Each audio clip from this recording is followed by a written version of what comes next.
Welcome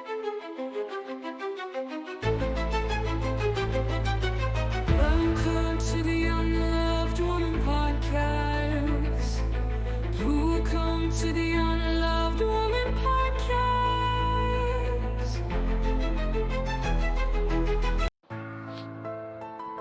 Chapter 4. Running Towards Love.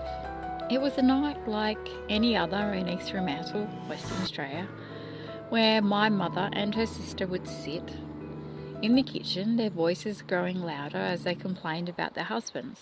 It was a ritual, kind of sorts, a venting session that felt more like a curse than a conversation. I was only 6, but I heard it all before. The endless complaints, the bitterness that seemed to fill the room like thick smoke. My cousin was a year younger than me, and my little brother, who was about 3 years younger, were there too, playing nearby as our mothers droned on and on, seemingly unaware of our presence. Something in me snapped that night, and it wasn't the first time I felt the urge to escape. The first time I ran away, I was only 4. But this time, I wasn't going alone. I took my brother's hand in one of mine and my cousin's in the other, and I led us out of the house. We were small, 3 little cuties, as people would say, but we walked with purpose, heading straight across the highway to my grandparents' house. I don't remember being scared.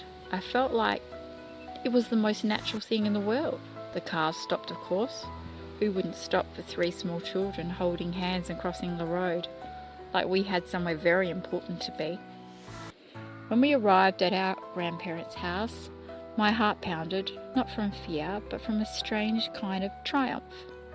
My grandfather, my mother's father, opened the door and looked down at us with a mix of surprise and warmth. He was a loving man. He was gentle in his ways that my grandmother wasn't. She was a bit harder, more distant, and often seemed to put him down, much like my mother with my father. But my grandfather never ever let it bother him, at least not in front of us. He just smiled, scooped us up in his arms and brought us inside. His home felt like a sanctuary, a place where the constant complaining of my mother and aunt couldn't reach us. As he called my mother to let her know where we were, I told him how unimpressed I was with the way my mother acted. I didn't have the words back then to describe it fully, but even at that age, I knew something was wrong, and how they talked about our fathers. They were tearing them down little by little, and it didn't feel right.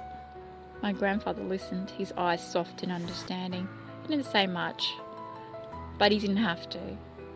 His presence was enough, and a silent reassurance that I wasn't wrong for feeling that way, as I did.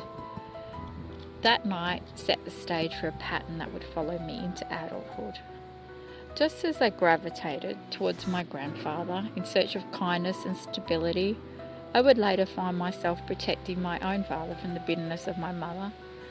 It was as though I inherited some invisible role as a protector, even as a child.